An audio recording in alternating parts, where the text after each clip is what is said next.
Today's episode of Lions of Liberty is brought to you by The System is Down, a great podcast produced and hosted by fan and friend of the show, Dan Smots.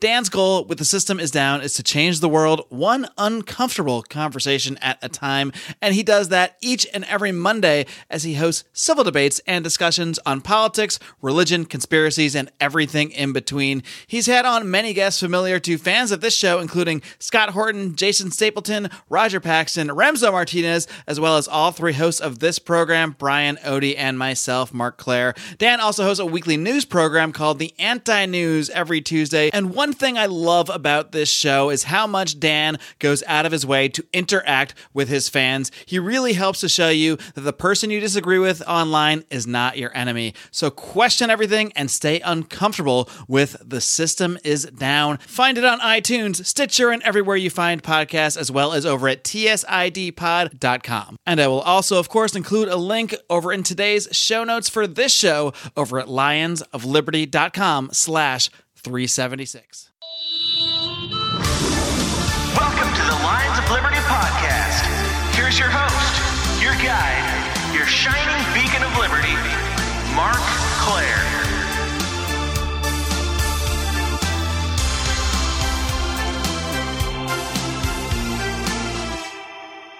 Hello, and welcome back to Lions of Liberty, your favorite libertarian podcast that you are listening to right now here on Monday. How about that? I got to at least make that category. Of course, I am here each and every Monday conducting interviews with brilliant minds in the libertarian movement like the one you are going to hear today. I also host occasional roundtable discussions like the one you're going to hear next week when Libertarians in Living Rooms Drinking Liquor makes its return.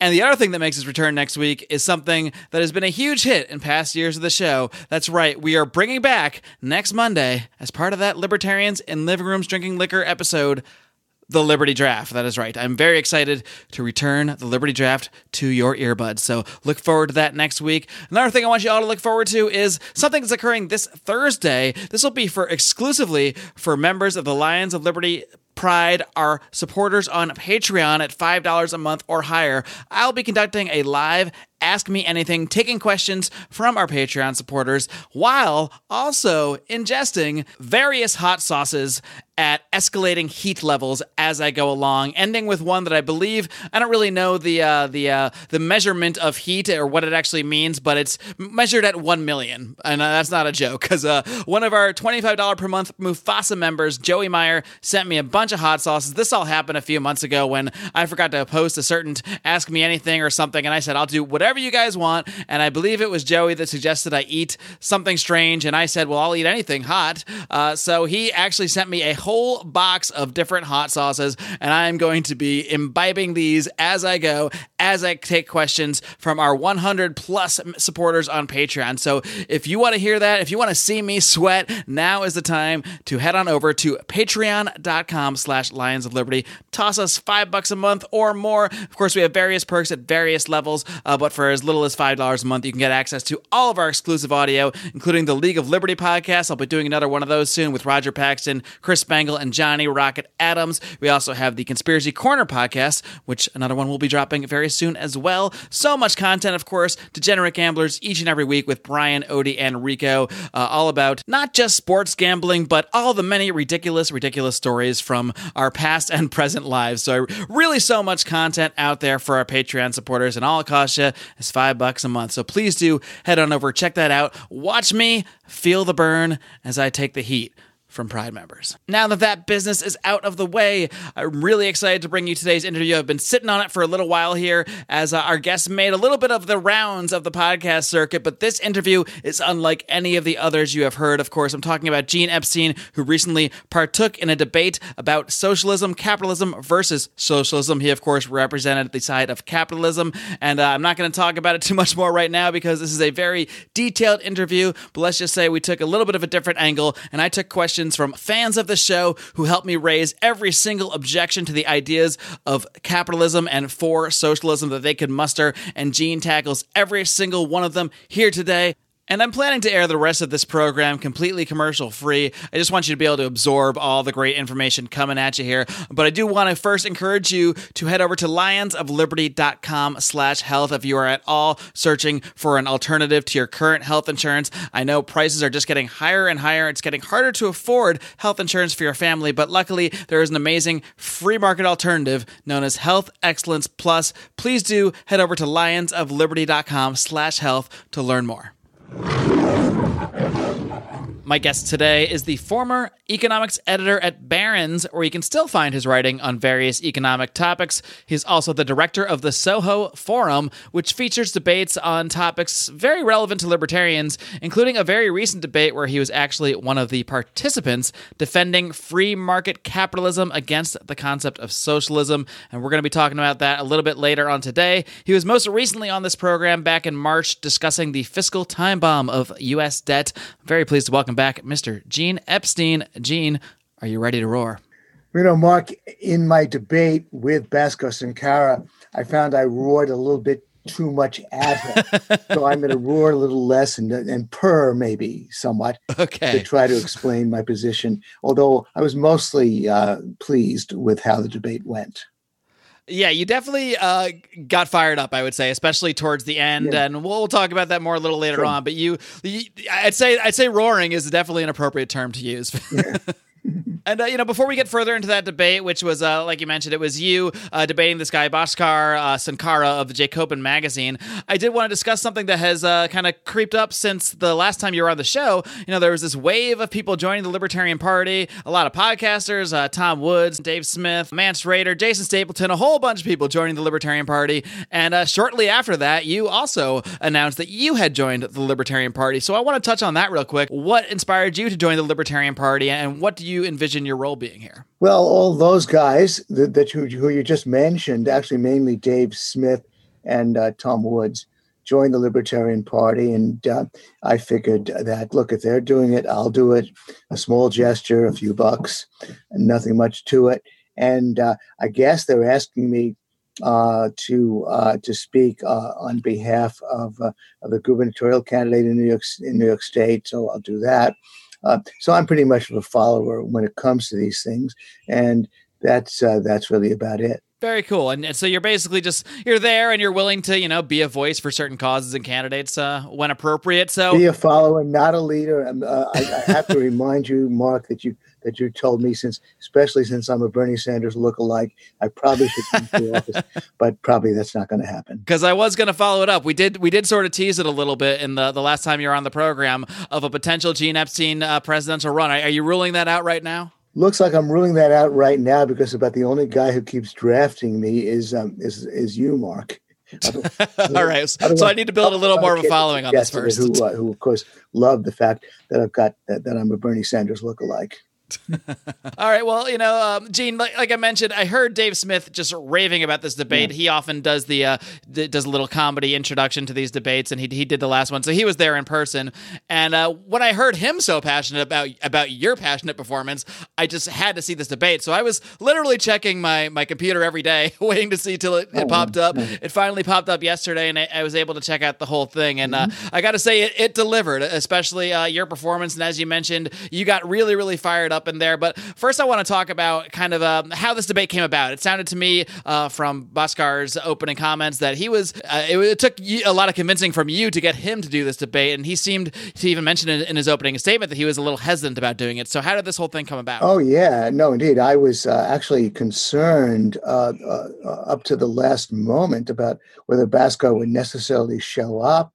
He did practically nothing we had to pay him to advertise it to his own people.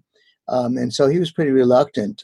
He shifted the resolution midstream. But to answer your question, actually, it began, my interest in this began when my friend Nick Gillespie, whom I have a high regard for, and Catherine Mangu Ward, debated Bhaskar and Vivek Chibber, a sociology professor, a little over a year ago.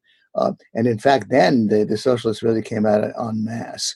And I told Nick that he was walking into a trap. There was a New York Times journalist who moderated it. and it was all about putting capitalism on trial. There was really the problem with it just from the get-go was that that Catherine and Nick were asked to define capitalism, and the other side was not asked to define socialism. And so the debate really was between the reality of capitalism and some vague utopian ideal that nobody had to define of socialism. So I thought, I want to set this right. I want to do an Oxford-style debate in which we have a focused resolution, not run by a moderator who's on the side of the socialists, and where we're going to define both socialism and capitalism and have at it. And I actually challenged Professor Vivek Chibber, a sociologist at NYU initially, and he declined. I then wrote Bhaskar, the other guy, and he said yes. Although I'll tell you something funny. I said this would be the resolution. Socialism is far more effective than capitalism in bringing freedom and prosperity to the masses, or alternatively, capitalism is far more effective than socialism. I said, choose either one. Either side you want to be, the affirmative, the negative. Bhaskar wrote me back pretty promptly, and he said, would you take the word far out of it, and I'll defend socialism is far more effective than capitalism in bringing freedom and prosperity to the masses. I said, fine. And then only about a month and a half ago, Bhaskar suddenly writes me at 4:30 in the morning to tell me that he informed me a couple of times he can't defend prosperity part. He can only do the freedom part. Well, he actually said the words, he cannot defend that part. Yeah. I don't know. Look, I could even send it to you. He said, I told you a couple of times I can't do that. And he wrote something somewhat incoherent that I couldn't quite follow. And he said, we can only do freedom. I wrote him back right away. I said, okay, only freedom. Socialism is more effective than capitalism in bringing freedom to the masses. All right, we'll just confine it to that, which wasn't necessarily a bad idea because both freedom and prosperity are pretty massive topics. But I've had the impression that, there's something, he's freaking out a little bit because he said to me that he told me this a couple of times, but I could show you our email exchange in which he never mentioned this at all. Just something about the fact that he sent this email at 4:30 in the morning kind of cracks me up. I picture him just sweating profusely and trying to come up with arguments for why socialism creates more prosperity, getting nowhere and just, trying to back out of it. Yeah, I don't know what was motivating him, really. I do know he'd been having some issues. You perhaps have read about this. He bought, the guy is quite a capitalist. He bought a socialist newspaper in England. He paid the journalist 70% of back pay, and then they claimed he reneged on a promise he'd made. So he was under some fire at the time. Anyway, I was concerned, right? And then on top of that, he was not promoting his debate with the Jacobin readership, a lot of Jacobin subscribers. And I was, again, that seems so odd. Good. Anyway, all of those background facts made me concerned about whether he would even show up. He did, however, and then indeed he said something about him being ambivalent about actually coming. I'm glad he did come. And then, of course, toward the end, I got a little bit heated by almost sort of yelling at my former self about how obtuse he could be about some of the points I was raising, but I'm anticipating. Anyway, that's the background of it. I will say, by the way, that, and then, of course, if you watch the debate, you recall that Bhaskar turns out to be some kind of intense fan of professional basketball. And when he was asked a question about it, he said it's fine with him that the basketball players get these fantastic salaries. I don't know where the guy is coming from. He's created, he's a 29-year-old guy. He's created this magazine, 38 million subscribers. He had enough money to make a deal with some socialist newspaper. So the guy is indeed quite entrepreneurial and actually quite personable. Yeah, he actually said something really interesting about the basketball thing, that he said that he thought LeBron James should actually make a lot more money than he makes right now, which I thought was really interesting because he's referring to, there's basically a deal with the Players Association that does kind of cap what players in the NBA can make. make. And he's making kind of two arguments at once, that LeBron James should make so much more because he's as opposed to maybe the owners of the team, I think is probably what he's suggesting. But under his model, really, his teammates should also make just as much more because they're part of the team as well. It's very confusing, where he actually comes from. Oh, yeah. I didn't want to go there because, again, you're thinking about picking your spots. The issue is about freedom. But I'll tell you, I don't know if you're familiar with a famous example used by the philosopher Robert Nozick in his book Anarchy, State, and Utopia, in which he talks about how clearly that if you began with a socialist economy in which all income is evenly distributed or distributed according to the desired socialist pattern, he then said, what if the basketball player Walter Still Chamberlain decides to moonlight and demonstrate his basketball skills and rents Madison Square Garden, and everybody shows up for 25 cents apiece and Wilt walks away with $1 million? Doesn't that disturb the socialist distribution of income? But how can we object to it? So, I mean, it's just kind of funny. It reminded me of that. And clearly, what does that do to Basco's notion that people who work for employers, for capitalists, are preyed upon? And what does it do to his idea of equality? But of course, that was an economic issue, so I didn't want to touch it. And I just made the remark about subsidizing sports stadiums, which Basco, by the way, approves of, which, as he said. But we just dropped it pretty quickly. But again, Basco is somewhat a mess of contradictions, I guess, as are so many socialists. My mother, who was a member of the Communist Party, was also a mess of contradictions, I should mention. Anyway. Well, yeah, I mean, I think that's what's really interesting about you is that you were raised by literal communists, and you were, when your younger life, you talked about this a bit the last time on the show, and I'll link to that in today's show notes. But, you even said during the debate that you still do have sort of socialist ethics in a sense, that you are a bleeding heart. You do want the best for people, but that is why you are a free market capitalist. Yes, no, absolutely. I definitely got my first sort of gateway drug to understanding the free market was my grappling with the issue of freedom, my recognition of the fact that if there is no potential for private ownership of the means of production, there can't be a free press. There can't be free meeting halls. There can't be a Soho Forum because there can't be a Jacobin magazine. Exactly, precisely. Unlikely to be, precisely because then we're all going up against the state-run bank, which really set me off when Pasco talked about it. Yeah, that was when you started to get really fired up. Yeah. So that's, but because again, I was just such a sweet guy. What's wrong with him? Anyway, but then not too long thereafter, I began to learn my Austrian economics and understand that, this is in a sense the best of both worlds. Not only is capitalism necessary to freedom, it's also necessary to lifting standards of the masses as well. And that sort of clinched it totally for me. So in a way, I'm talking to my former self. I am a bleeding heart. I do want the bleeding hearts to understand overwhelmingly that socialism is okay for the elites, where capitalism really matters economically is in the way in which it delivers living standards, material conditions of life to the masses. That debate is called Socialism versus Capitalism, a debate with Jacobin magazine, and I will link to that entire debate, the entire hour, 45 minutes. I think it even includes Dave Smith's little comedy introduction. I'll link to all that in today's show notes.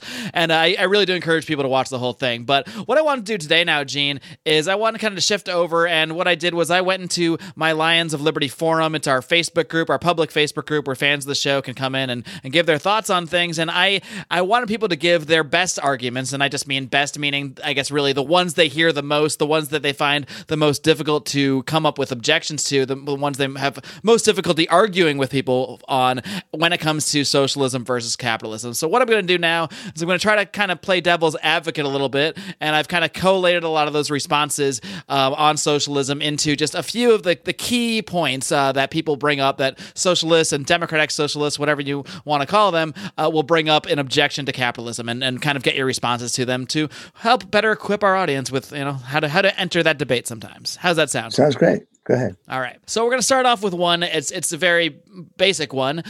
This is just really the idea of the social safety net. So what would serve as a safety net for people who fall on hard times in a purely free market capitalism system that doesn't have state-run welfare programs, state-run unemployment programs? What would people do in a free market when they fall on hard times? Well, I guess there's several answers to that. I mean, the first point to highlight is that even though we do have a massive social safety net in this country, people really are falling on hard times anyway because poor people are given disincentives to work.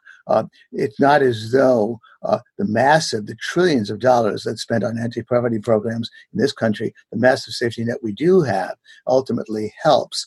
But really, the two things to say about the extreme example that you're talking about, which I'm happy to discuss, a free market society in which there are no government-run transfer programs to the poor. The first thing to say is that it's clear enough that if we had an unfettered free market, if we could truly liberate all of those resources that government, first of all, employs, all of those lawyers who innovatively try to get us not to pay our taxes, all of those reasonably intelligent civil servants who work in government, all the ways in which government impedes the mobility of capital, tariff barrier, all of the rest, we could have 7% growth every year, which would mean that output would double every 10 years. And so we already have, by the way, people who live in poverty in this country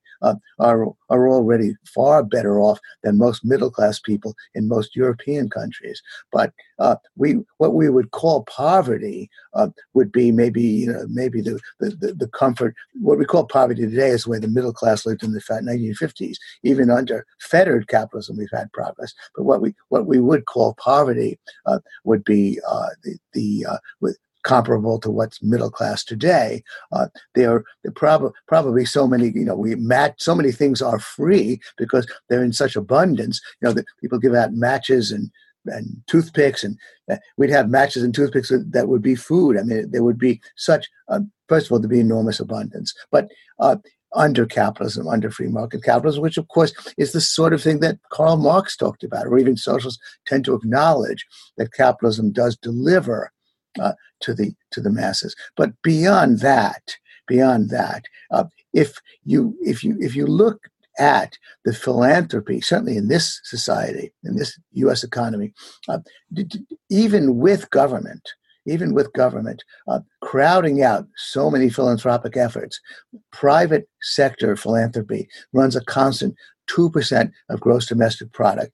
No matter where gross domestic product was, private sector philanthropy, as calculated by the IRS, charitable contributions run 2%. That's $200 billion a year. And that's even though we all tell ourselves, well, the government is providing, the government is helping unfortunates.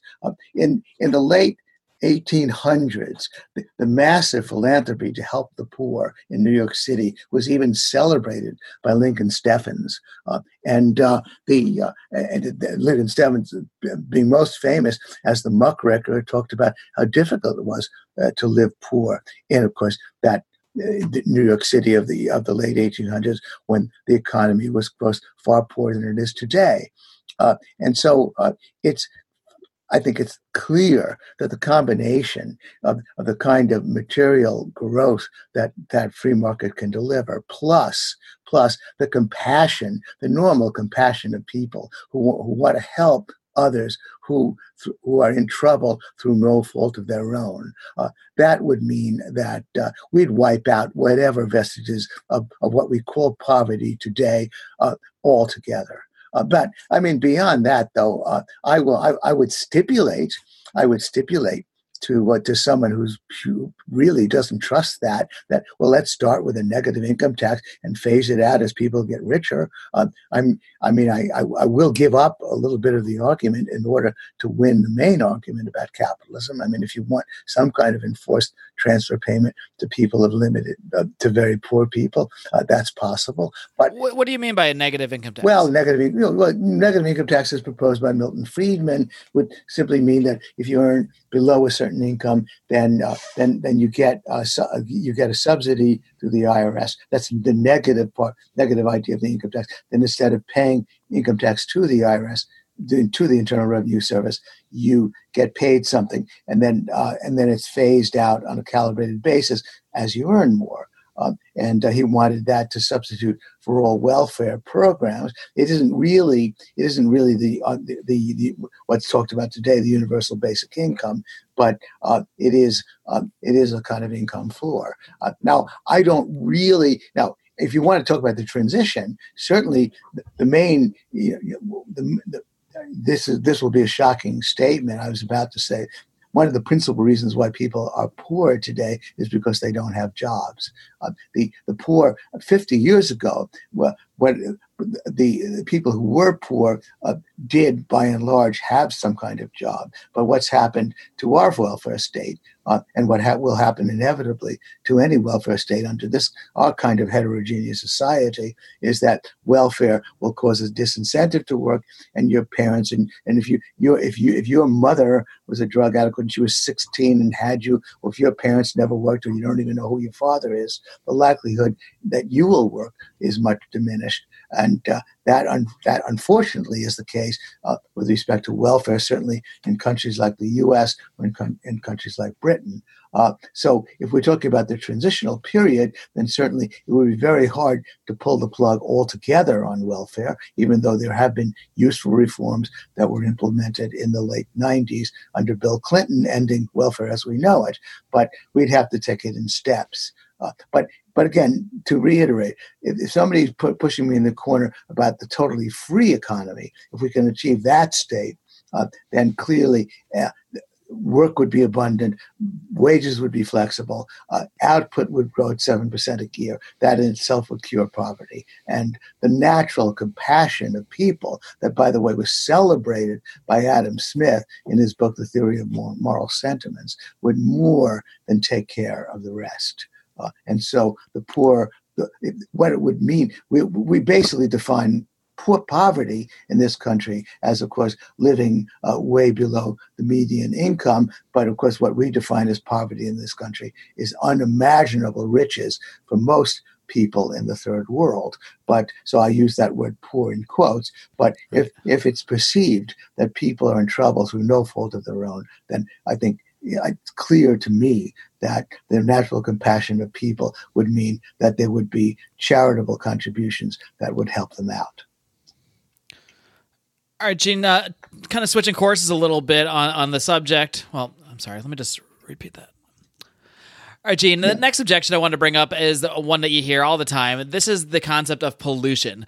People will say that capitalism is naturally bad for the environment because companies can externalize the cost of pollution for the sake of profit, while everyone else in society has to basically bear the burden of that pollution. So what is the response to that argument that we would need some sort of central planning to prevent companies from polluting and from harming the rest of us? Well, to begin with, I did have a question of that sort from the floor when I had the debate with Bhaskar, and pollution does not come from capitalism. Pollution comes from industrialism.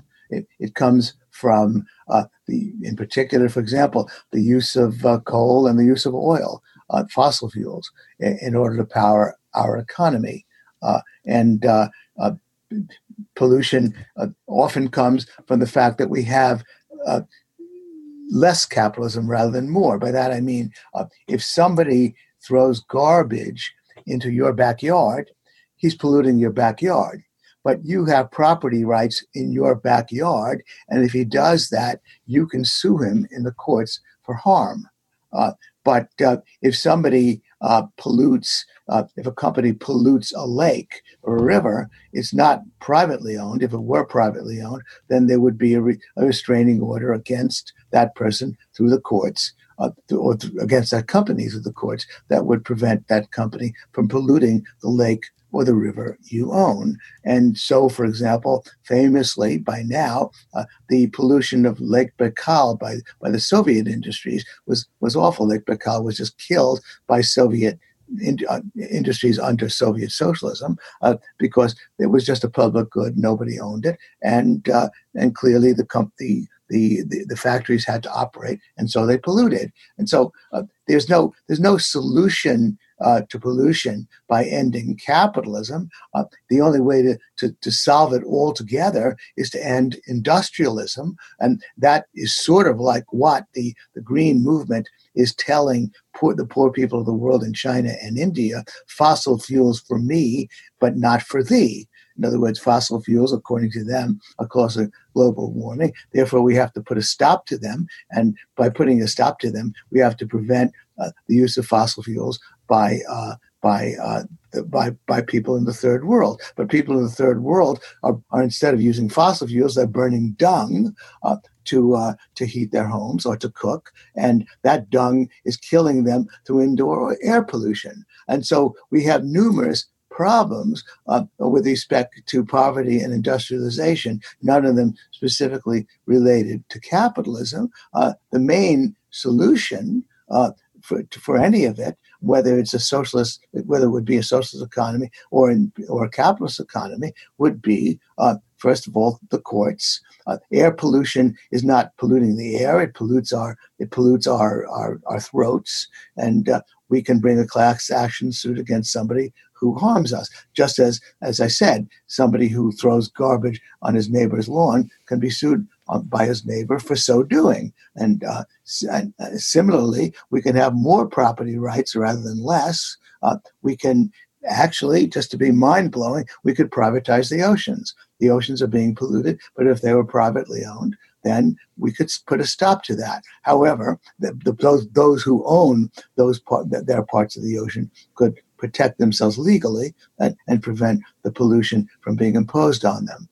And so the short answer is that to bring up capitalism as the root cause of pollution is an irrelevancy. The root cause is industrialism, and we all opt for industrialism. We all support it, especially the poor people of the world.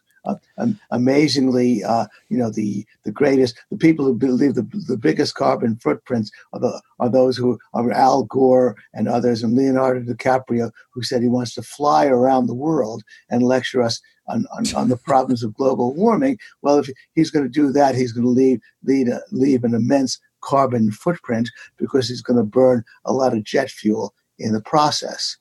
And so there are solutions, there are controls through the courts, through taxes, and none of it specifically has to do with capitalism. It's all about industrialism.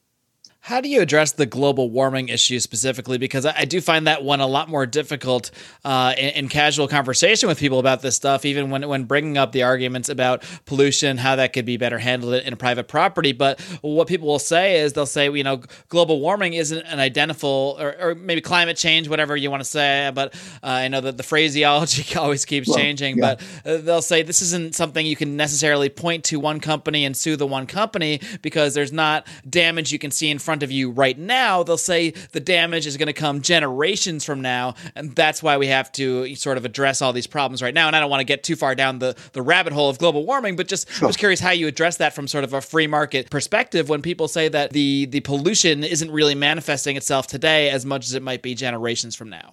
I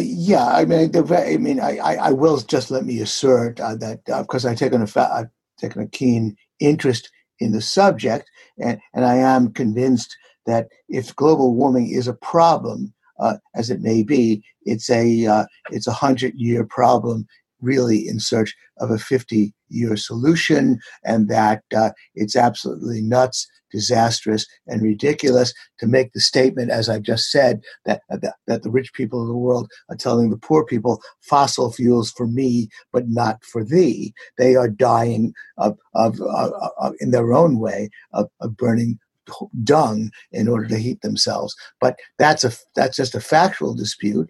Let's even pick up on the way you've put it and say that if we could demonstrate in a pure case, we could demonstrate through the courts that the buildup of carbon dioxide now has to be stopped because it's going to kill our grandchildren. I regard that as a legitimate case. And that would be a class action suit that would be brought against a whole group of companies. They'd all be listed. I mean, simply to say that no particular company is the major contributor, but there are just several thousand or even 10,000 or more companies that are, does not mean that you can't put a restraining order on those 10,000. If this is such a big problem, that all of those things are administratively doable.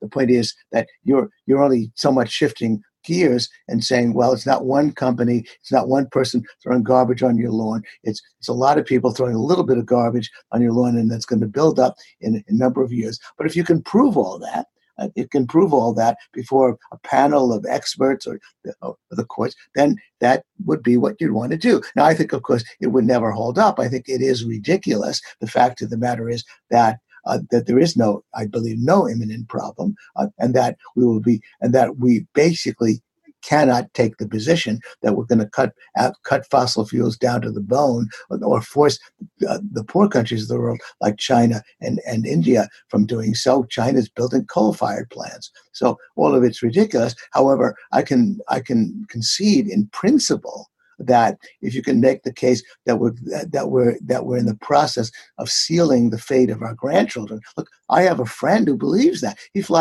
retired, he flies all over the world, he has himself a good time. I said, you believe that this is going to happen? You're killing your grandchild and yet you keep doing it? Obviously, he doesn't really believe it. But if that was shown to be the case, then it would be a rather unusual case of pollution, and I think it would hold up, and we could put a restraining order on 10,000 companies that are doing it. Administratively expensive, but it's a very, very odd situation, and it's all quite doable. But it's all about torts. It's all about harm. And if we could make the case that we're harming our grandchildren, or that not right now, but that we're sealing our fate by doing what we're doing today, then that could hold up, and we would make the judgment and we would impose the restraining order on the companies. All quite doable. All right, another big criticism you hear is a little more philosophical, I guess you might say. And what you'll hear a lot is that capitalism is inherently exploitative, that it requires people to sell their labor for the lowest amount possible just in order to survive so all these giant companies can profit. What is your response to this concept? And Bhaskar did bring it up several times, that there is this exploitive quality to capitalism and that would not exist, I guess, under his concept of democratic socialism. Again, we're not necessarily talking about that debate, but in general, what is your response to the idea that capitalism is inherently exploitative? Really, I have two responses that I think, and each one I think is important. The first response is the one that I offered Bhaskar, because we weren't specifically talking about the economics of exploitation, but the one I offered Bhaskar deals with it.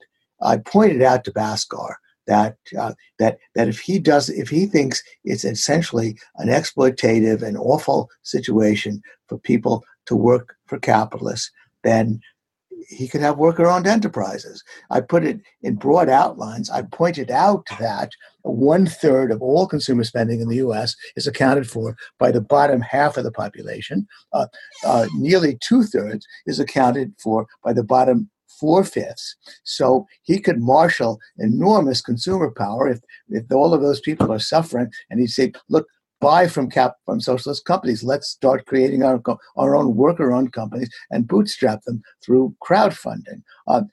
He could go that route. Then on top of that, more than $3 trillion is of assets controlled by union pension funds. That money can invest in such enterprises.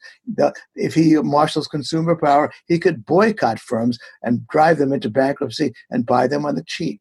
If it's so obvious to so many people that this is an awful exploitative situation, then all Bhaskar has to do is create socialism through capitalist means, create worker-owned companies. Don't work for capitalists, work for yourself. That's all quite doable with private ownership of the means of production. So while Bhaskar is wrong to think that workers are exploited, it doesn't matter.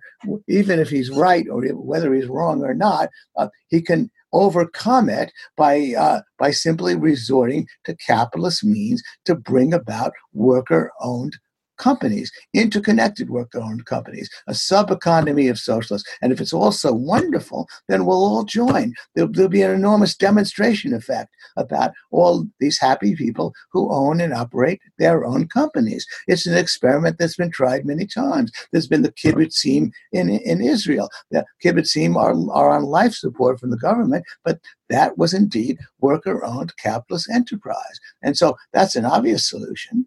And in a way, that sort of solves the matter. That's where Bhaskar kept backing off because it clearly got him a little bothered. I was calling his bluff. But the second point, of course, is that there is no...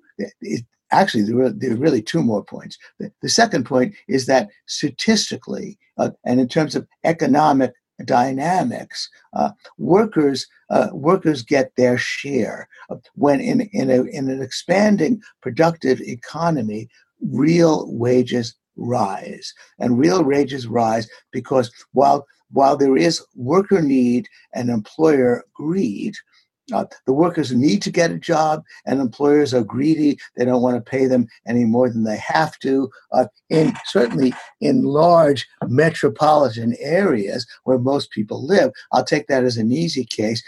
I could even deal with the case of the company town where there's only one employer. But in large economies, large urban areas where most people live, the vast majority of us have scores of potential employers. We can shop around. And so if the employers are going to give us jobs, they have to give us wages and working conditions that are to our liking. If we don't like one job, we shift to another. There are nearly 40 million people a year in this economy right now are quitting their jobs to take other jobs, voluntarily quitting their jobs to take other jobs. That is the market power that workers have. Employers are greedy, but employers have got to pay productive workers decent wages. Otherwise, they're not going to earn any profits. And workers are needy, but they need to get a job, but they can shop around for pay and working conditions that they prefer. And then we know empirically how well this has worked. We know that in the 19th century, when unions were minuscule, 19th century in the U.S., when unions were a negligible part of the economy, when government intervention into the labor markets was negligible, and when on top of that, tens of millions of immigrants were streaming into the country, and when workers should have really been at a disadvantage, we know that the material conditions of the average working person rose dramatically from 1870 to about 1925. During that period in which government involvement in the labor markets was minuscule, and in which union membership, union representation was minuscule. How did that happen? The reason it happened is because of the dynamics that I'm talking about. Worker wages do rise in real terms. And as a matter of fact, it mostly happens on the supply side. Virtually all of the major fortunes are made by serving the masses. That was true of the robber barons. That's true of Bill Gates. It's true of Jeff Bezos. It's true of Sam Walton. That's where the money is, mainly serving the masses. And those goods and services go to the masses. Walmart has the implicit anti-poverty program of Walmart is probably the most important way in which ordinary people have lifted their living standards. But then, so empirically, capitalism operates to the advantage of all, and certainly to the advantage of anybody who wants a job. We know that in terms of economic dynamics that I briefly explained, and we know that in terms of sheer statistics. We know as well that China, when it instituted market liberalization reforms in 1978, and when their dictator leader Deng Xiaoping started to put out the statement "to be rich is glorious," we know that the living standards of the average Chinese, that's when they started to climb. When China instituted market reforms, that's when it made all the difference. We know that the Economic Freedom Index, as put out by the Fraser Institute, correlates with economic well-being of ordinary people. We know all that. But then the third part of it, which gets, I guess, a little bit arcane, is that the capitalist is not exploiting the worker. The capitalist is putting up money up front and paying the worker. The capitalist is waiting for the residual profit or the residual return, whereas the worker has to be paid up front. And so it's not inherently an exploitative situation, and it really almost gets back to the point I made earlier. If it's so damn great to be a capitalist, try it yourself. Own and operate your own company. Workers can do that. That opportunity is open to them in the ways that I described. So again, those are the key reasons why this idea of exploitation just makes no sense. All right, well, moving on to another topic, and this one is I guess it's similar in a way that it's just sort of a very, to me anyway, when I hear the argument, it's sort of very vague and very esoteric, but it is one that seems to come up a lot. People will say that capitalism inherently leads to inequality, and they'll say that socialism is great because it will close that gap between the rich and the poor, whereas capitalism only widens the gap between the rich and the poor. So what is your response to that argument? The first response to give to that kind of problem is to ask people specifically, would you prefer to double your income while somebody else is tripling his or her income? Your income is doubled, but somebody else's income is tripled. Ergo, inequality is widened. Or would you prefer to have your income, take less, but somebody else's income is also cut in half, and ergo inequality narrows? Which would you prefer? Now, I remember lecturing in Bucharest before a bunch of college students. I gave them a similar problem. I found, of course, the vast majority would take the first example, that widening inequality is okay when under a circumstance in which you're doing better, even though somebody's doing even better than you, and so widening inequality widens, or everybody does worse, or nobody does better, but inequality narrows. Now, clearly, in its worst case, capitalism brings the former. Socialism brings the latter. In its best case, socialism brings the latter. There are no incentives.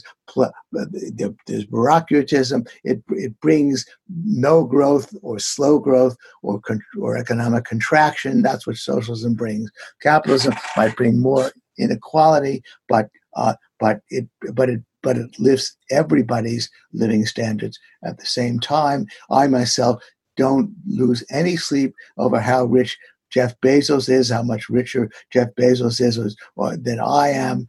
It doesn't matter at all to me.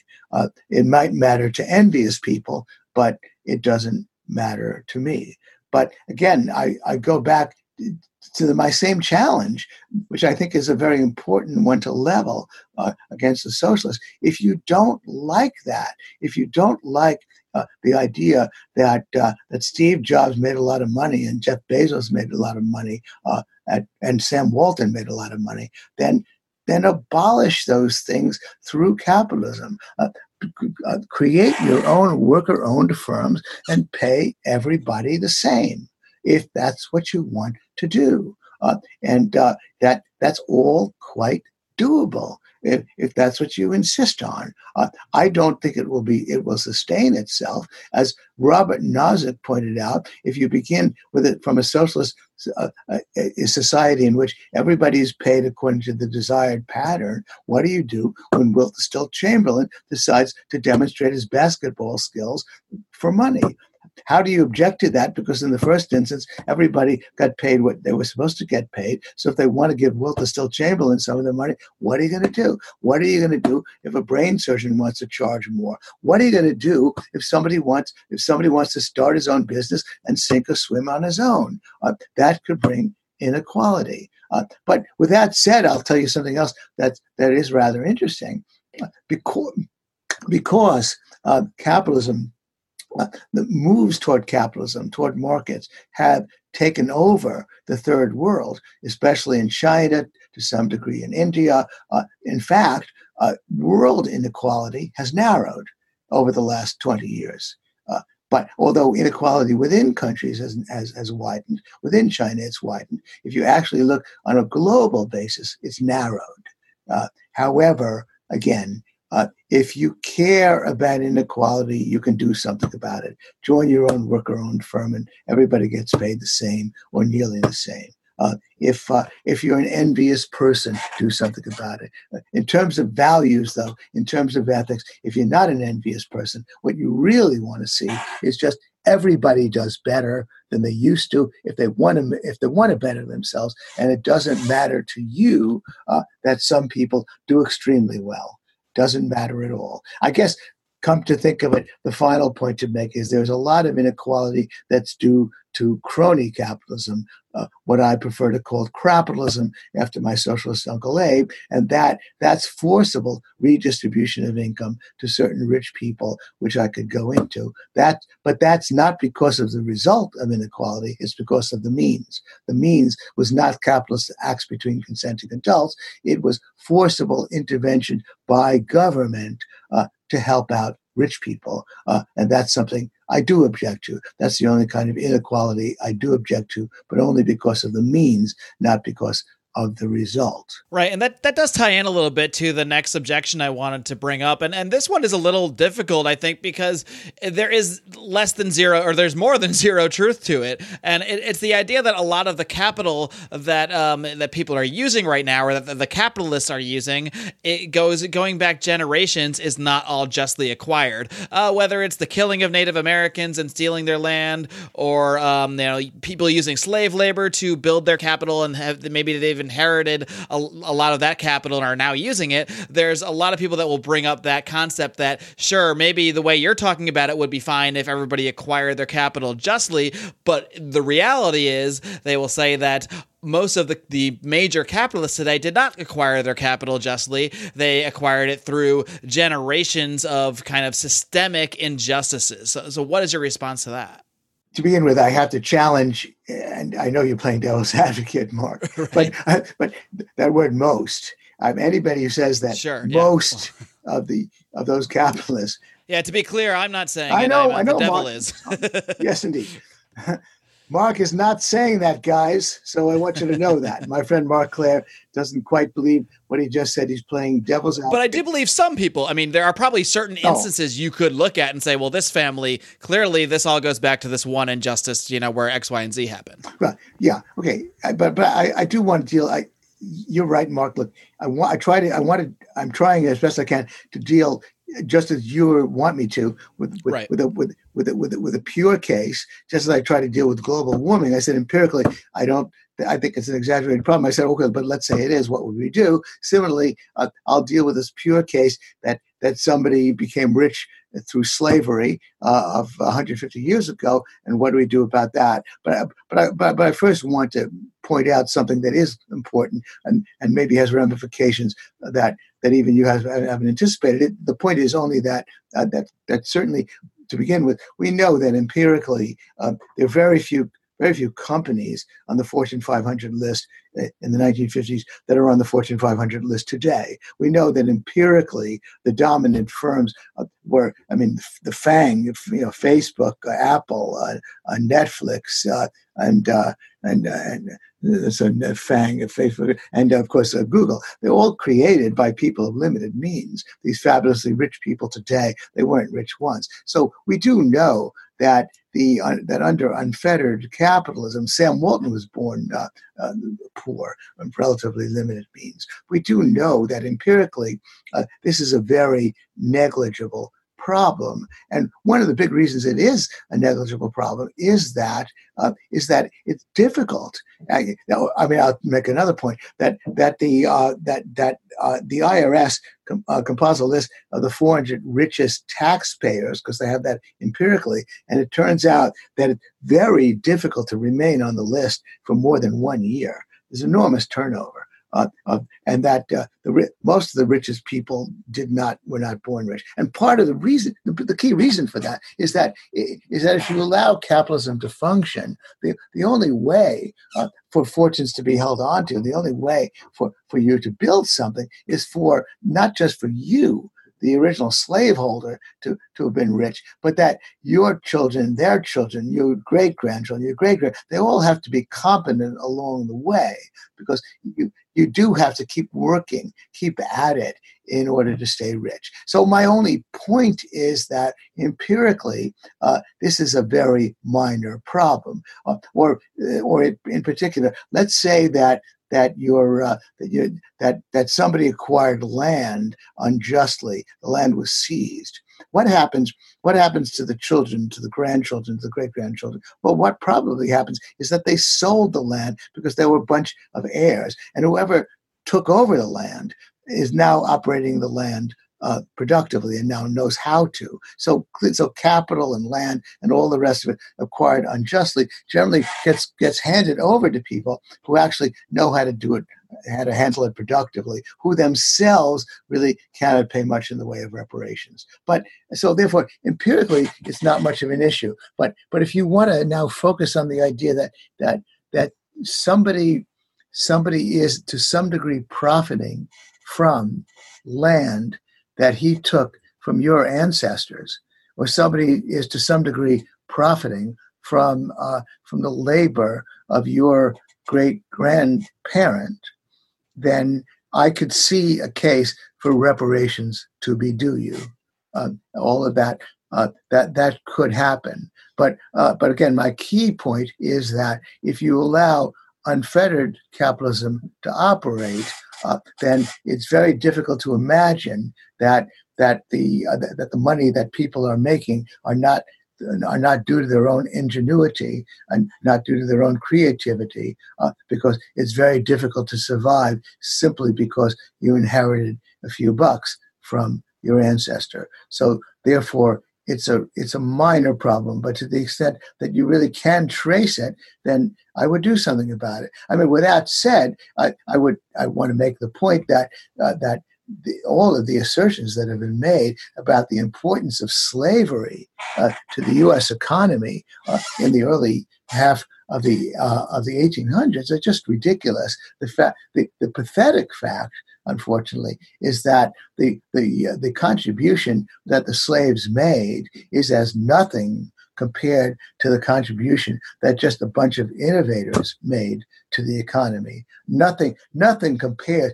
All of the slave labor that tragically operated and unjustly operated for so many decades in the U.S. economy is as nothing compared to the cumulative contributions of a Thomas Edison to his innovations that lifted the material conditions of our economy. And so usually it's pretty pathetic. But again, I want to insist that if you can show that something was acquired unjustly and that reparations can be made to those people whose ancestors were treated unjustly, then I can see that reparations should be paid.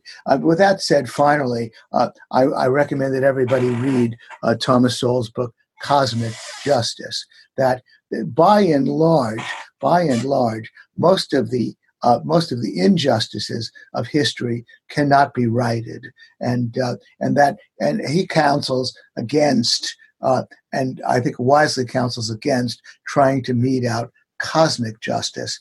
We have difficulty enough meting out justice in the current world, much less meting out cosmic justice. But I could still see a case for some cosmic justice being meted out under certain circumstances. Sure. Inevitably, if you're going to go try to right generational wrongs by, going after the ancestors of anyone who may have had someone who had maybe stolen land or done something unjust generations ago or hundreds of years ago, all you're really going to end up doing is create a bunch of new victims in a society, like you said, where we're already having problems even having justice in our present world. Trying to go back generations, it's really going to cause even more issues. Well, that's right. That's right. Exactly. I mean, the slavery reparations. I mean, who is going to pay, and who is going to pay black people for slavery? Are you going to pay West Indian blacks whose ancestors were not slaves? Are you going to exact this from immigrants who just arrived 20 years ago, who didn't profit from slavery?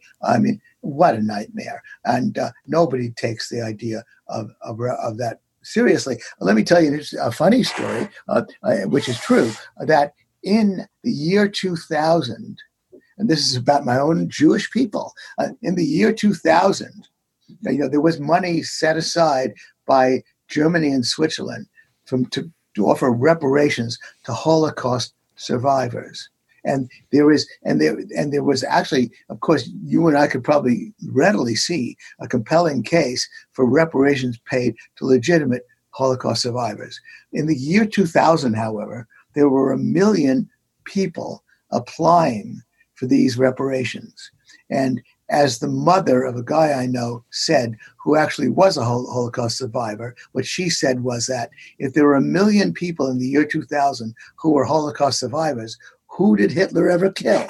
So I'm only making that point because, again, the corruption, the lunacy that ensued from something that you and I would even say was a just idea, reparations to Holocaust survivors, it got out of control. 1 million people looking for this compensation in the year 2000. And the Holocaust that's even ended much more recent. That's even recent history for some people that are living. Imagine how crazy it gets when we're going back. I want to add for young people, the Holocaust ended in 1945, 45 years earlier. That's why she said, if 1 million Holocaust survivors are alive in the year 2000, who could Hitler have ever killed? Just want to clarify that point. Anyway. Well, Gene, one more objection. I know we've been going on pretty long here, but there's one more I hear. I'm having fun, Marc. Of course, yes. I don't know if people are still listening, but I'm enjoying it. My fans are still listening. Okay. That's for sure. The socialists that tuned in might have tuned out by now. Okay. I will admit that. One more thing I wanted to address. Again, it's one of those sort of esoteric concepts that, really just comes from a different philosophical point than I think either you and I would come from, but it's what I hear a lot, that capitalism is inherently wasteful, that resources are allocated based on profit, based on corporate profits, not based on the needs of individuals. A lot of people will say that they see that capitalists, or the people that own the capital, that acquire so much money, they just have way more than they need and they waste it on frivolous things. Yeah. And that's why it is justified to take a portion of that money at least and use it to improve education for poor people or improve healthcare for poor people, because those people need it, whereas people sitting on hundreds of millions of dollars or billions of dollars, they simply don't need that money. Yeah. Okay, sure. And it's really hard for me to make this argument when I don't believe it at all, but I got to do my best here. You did a good job, Marc. You did a good job. I mean, as a matter of fact, there's a lot to say. First, let's deal with the empirical facts. The waste that we speak of, bear in mind that the distribution of income is a lot more unequal than the distribution of consumption, of consumer spending. The top 20% account for a little over a third of all consumer spending. In other words, that's why the bottom 80% account for nearly 2/3. And so let's say they're picking out that top 20%, or of course we could parse it down further, but by and large, people who have a lot of money don't spend it on wasteful consumption. You know, of course, they do live in those mansions and so on. But let's at least understand the surprisingly limited magnitude of this so-called problem. What do those people do with all that money? Well, they do three things. Actually, of course, they pay a lot in taxes to the government already, but of course we're saying, well, they should pay more in taxes, apparently. The second thing they do is that they donate it. That's why I said, $200 billion a year, a standard 2% of the gross domestic product, the nominal gross domestic product of 20 trillion goes for philanthropy. They donate it. And then, of course, most importantly, what they do is invest it. And they invest it in enterprise that, by and large, serves the needs, serves the demand of that bottom 80% that accounts for nearly 2/3 of all consumption, that serves the need of that bottom 1/5, bottom half rather, that accounts for 1/3 of all consumption. And so in broad brushstrokes then, it's not exactly the most outrageous situation in the world. Obviously, we know philanthropists who are bent on giving away most of their money. I have mixed feelings about Bill Gates and Warren Buffett, but that's what they're doing. So it's difficult for me to feel that outraged about it. Now, I guess I have to play a purely libertarian card and say that much as I might actually be somewhat critical about the way the Gates Buffett Foundation donates its money, I think that they make mistakes that they could rectify. I think perhaps better off if they invested it. I would still prefer that they do it. I would still prefer that rich people even consume some of it, some more than they used to, or invest a lot of it, than that money go into the government's cheese factory. I do think that our educational system is predatory. That's a long story, but I recommend that people read articles I've written about this based upon Brian Kaplan's book, The Case Against Education. I think that it makes it more difficult for poor people to get jobs, get decent jobs, by forcing them to go through hoops. I think that government spends its money on war. And that's bad. And so I would rather see these rich people even waste it than for the money to go to the government. But with that said, by and large, they spend a lot on themselves, but it's exaggerated. By and large, consumer spending is ruled by the bottom 4/5, not by the top 1/5. And on top of that, what they do is invest it, and that provides capital for all of us, serving the needs of those consumers, and then they give it away. But with all of that said, to some great degree, there are fabulously rich lawyers, there are fabulously rich bankers, fabulously rich investment bankers, and indeed actually fabulously rich athletes because of the massive subsidies to sports stadiums, who are making a lot of their money because of the intervention of government, because of crony capitalism or capitalism that forcibly distributes income to them. That's the only part that I do object to. But by and large, the problem with that question arises from a very naive view of how government will spend our money. It will often spend it on protecting elites, not undermining them. It will often spend it on predatory wars. It will often spend it on what I regard as our predatory school system. And by and large, I trust rich people who are philanthropists and donors to spend it a bit more wisely. So none of that should really bother any of us at the end of the day, with the sole exception of crony capitalism. Sure, and I think one of the biggest problems in this conversation is so much of the problems that people will point out, that socialists will point out, they will speak as if we currently live in what were advocating for. They will speak as if we currently live in the free market capitalist system and point out all these problems and then say that's why we need socialism. Whereas libertarians such as you and I would say we're not in what we're talking about. Most of the problems that we have a degree of it, of course, and we'd like to have more of it, not less of it. But most of the problems that they point out are really more the crony capitalism than the actual capitalism. And I think making that distinction is one of the biggest challenges we have when debating this topic. Oh, absolutely. Absolutely. But I want to say a couple of things about that. Number one, I do believe that virtually everybody's living standards are higher than they were 25 years ago, as an easy benchmark, higher than in the early 1990s, say, certainly higher than in the 1980s. So an easy benchmark. I do believe, on top of that virtually everybody's income is higher than it was even 10 years ago. So I do see economic progress. And because I see it, I do believe that the crony capitalist system is not dominant. I do believe that the free market system has an edge still. And so that's the happy part of the story. But if we remove the fetters, if we do a number of things, if we abolish restrictive licensure on all levels of the economy, restrictive licensure, by the way, just to shock people, for doctors and lawyers, restrictive licensure. A poor person shouldn't have to go through high school, college, and law school in order to practice divorce law. Anybody with aptitude can work for a firm that provides this service and provide it after a year or so of training on the job. The restrictive licensure that makes it difficult for people to become beauticians or manicurists.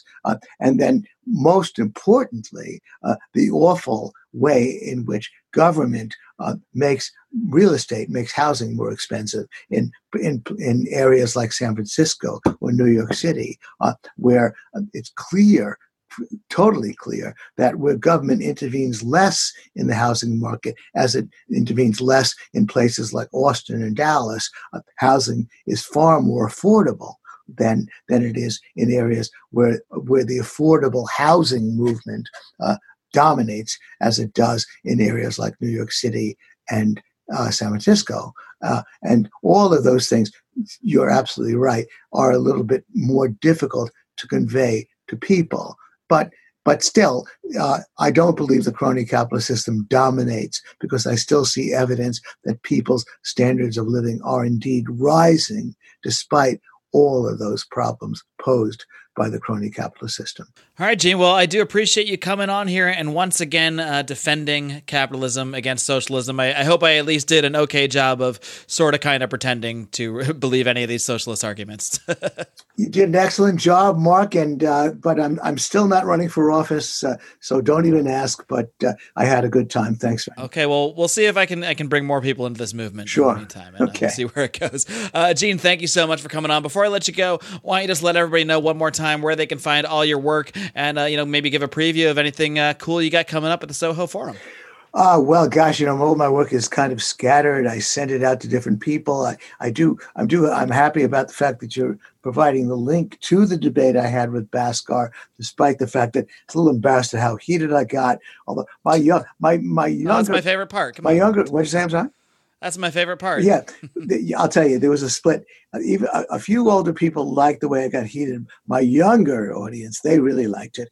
And when I got surrounded by a crowd of young guys at a Mises Institute event I went to, and they said, I almost felt sorry for that guy, the way you laid it on him. And I said, guys, that's just the problem. I probably want some sympathy for him. The older crowd thought I got a little bit too heated. But in any case, I'm still proud of the debate, and I appreciate your point of view. They said, oh, that was just passion. I was being passionate, and I guess I was. But I'm going to temper my bad temper the next time I debate something like that. In any case, I'm happy you're providing that link. But more specifically, I'd like people to go into that link to see that debate. Socialism is more effective than capitalism in bringing freedom to the masses. All right, well, Gene Epstein, I look forward to all that, and we look forward to having you back on sometime down the road, because we all know that you can come on and talk about a lot of different topics. So we'll certainly be in touch with you and wish you the best of luck, and we'll have our eye on that Soho Forum. My pleasure. Thanks. All right, my Liberty kitty cats, I hope you enjoyed my conversation with Gene Epstein. An epic conversation, if I do say so myself, and I'm hoping this is one you'll want to listen to a couple times to really absorb everything Gene is saying in his defense of free markets against, I don't want to say the evils. I know there are some people out there that identify with the ideas of socialism, but, well, okay, yes, I'm going to say the evils of socialism. Thank you again for Gene for taking the time out to battle all of these ideas and bat them all away with his lightsaber of liberty. And again, I will link to that full debate over in today's show notes over at lionsofliberty.com/376. And I also want to remind you, it's not just me here at the Lions of Liberty podcast. I am also joined by my comrades in liberty. Brian McWilliams every Wednesday brings you his weekly shot of comedy, culture, and liberty on Electric Liberty Land, while John Odie Odermatt wraps things up every single Friday over on Felony Friday. And of course, before you get to all of the extra bonus content you're going to get when you go and sign up for the Lions of Liberty Pride by supporting us on Patreon at patreon.com/Lions of Liberty, so that you can see me this coming Thursday take questions live from members of the Lions of Liberty Pride while I ingest various levels of hot sauces as they escalate and escalate and escalate. As the questions get tougher, I will be continuing to take the heat and sweat a little bit more. So please do check out patreon.com/Lions of Liberty to see me take the heat. Until next time, folks, live long and live free.